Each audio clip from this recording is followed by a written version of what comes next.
नमस्कार, आदाब। केटीवी में आपका स्वागत है। मैं हूं अशरफ करीम। चलिए सबसे पहले नजर डाल लेते हैं देश और दुनिया की बड़ी और अहम खबरों पर फटाफट। जिस तरह आपने प्रोत्साहन किया यानी हिम्मत अफजाई की, बहुत बहुत शुक्रिया। और हमारी यही कोशिश है कि नगर नगर डगर डगर जहां भी हो कोई खबर रहती वहां हमारी नजर है। ये खबरों का सफर के रह न पाए कोई बेखबर। वैसे तो खबर सारी आपको मिल जाती है, लेकिन एक साथ एक ही जगह देश और दुनिया की बड़ी खबरें बहुत ही कम समय में हम आप तक पेश कर रहे हैं। जिस तरह आपने सराहना की, बहुत बहुत शुक्रिया। इसी तरह आप हमारे साथ जुड़े रहेंगे। तो चलिए नजर डालते हैं खबरों पर। केंद्रीय गृह मंत्री अमित शाह ने महाराष्ट्र के मुख्यमंत्री देवेंद्र फडणवीस को जल्द से जल्द 3 नए आपराधिक कानून लागू करने का निर्देश दिया है। एक समीक्षा बैठक के दौरान केंद्रीय गृह मंत्री ने महाराष्ट्र सरकार से राज्य के सभी आयुक्तालयों में नए आपराधिक कानून जल्द से जल्द लागू करने को कहा।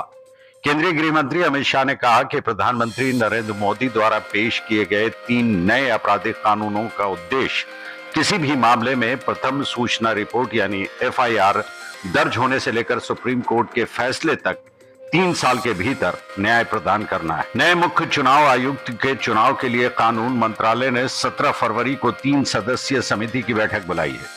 चयन समिति की बैठक में प्रधानमंत्री नरेंद्र मोदी, केंद्रीय कानून मंत्री अर्जुन मेघवाल और लोकसभा में विपक्ष के नेता राहुल गांधी शामिल होंगे। 2022 में नियुक्त किए गए वर्तमान CEC राजीव कुमार का कार्यकाल 18 फरवरी को समाप्त हो रहा है। उनके नेतृत्व में चुनाव आयोग ने 2024 में लोकसभा चुनाव सफलतापूर्वक आयोजित किए। इसके अलावा उनके नेतृत्व में 1 दशक से अधिक समय के बाद जम्मू कश्मीर में शांतिपूर्ण तरीके से विधानसभा चुनाव हुए।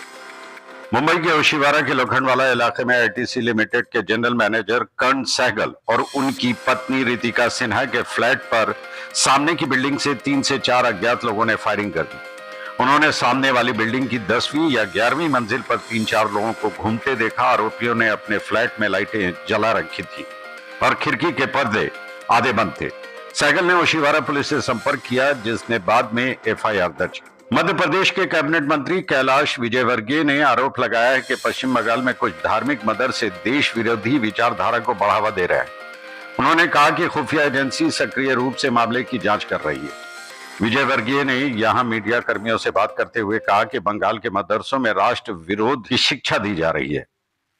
कुछ जगहों पर साक्ष्य उपलब्ध हैं, हालांकि कुछ मदरसे ठीक से काम कर रहे हैं। विश्लेषकों का कहना है कि पिछले हफ्ते अमेरिकी राष्ट्रपति डोनाल्ड ट्रंप और जापानी प्रधानमंत्री शिगेरू इशिबा के बीच एक बैठक के बाद दोनों देशों ने भारत प्रशांत क्षेत्र में चीन का सामना करने के लिए ट्रंप के ताकत के माध्यम से शांति दृष्टिकोण पर गठबंधन किया है। ट्रंप ने शुक्रवार को वाशिंगटन में इशिबा के साथ बैठक के बाद एक संवाददाता सम्मेलन में कहा, प्रधानमंत्री और मैं शांति और सुरक्षा बनाए रखने के लिए मिलकर काम करेंगे।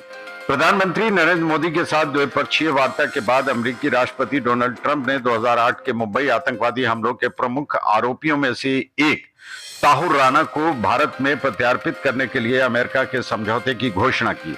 राणा, जो वर्तमान में अमेरिका में कैद है, भारत द्वारा वर्षों से वंचित है और अमेरिकी सुप्रीम कोर्ट ने हाल ही में उसकी समीक्षा याचिका को खारिज करने के बाद उसके प्रत्यार्पण को मंजूरी दे दी है।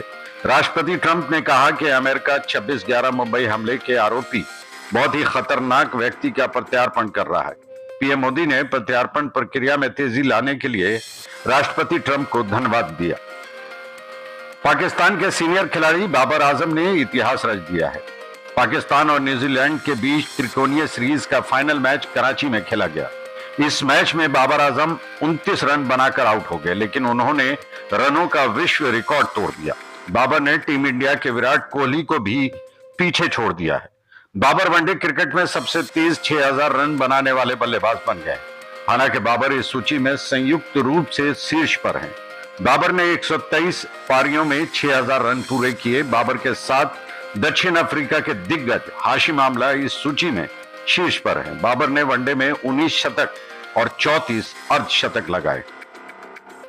राष्ट्रीय राजधानी दिल्ली में नई सरकार के गठन को लेकर गतिविधियां तेज हो गई हैं और इसी सिलसिले में 16 फरवरी को विधायक दल की बैठक और 18 फरवरी को शपथ ग्रहण समारोह का आयोजन किया जा सकता है। पार्टी सूत्रों से मिली जानकारी के मुताबिक प्रधानमंत्री नरेंद्र मोदी अमेरिका का 2 दिवसीय दौरा पूरा कर नई दिल्ली लौट रहे हैं। इसके बाद मुख्यमंत्री के नाम का चयन करने के लिए पर्यवेक्षकों की नियुक्ति की जाएगी। सूत्रों ने बताया कि पार्टी के विधायक दल की बैठक 16 फरवरी को हो सकती है, जिसमें मुख्यमंत्री के नाम का प्रस्ताव रखा जाएगा और मंजूरी के बाद पार्टी के वरिष्ठ नेता दिल्ली के नए मुख्यमंत्री की घोषणा करेंगे। शपथ ग्रहण समारोह कहां होगा, इस पर अभी कोई फैसला नहीं हुआ है। शपथ ग्रहण समारोह के आयोजन स्थल को लेकर मीडिया में कई अटकलें लगाई जा रही हैं, लेकिन ज्यादा संभावना है कि समारोह रामलीला मैदान में ही आयोजित किया जाएगा।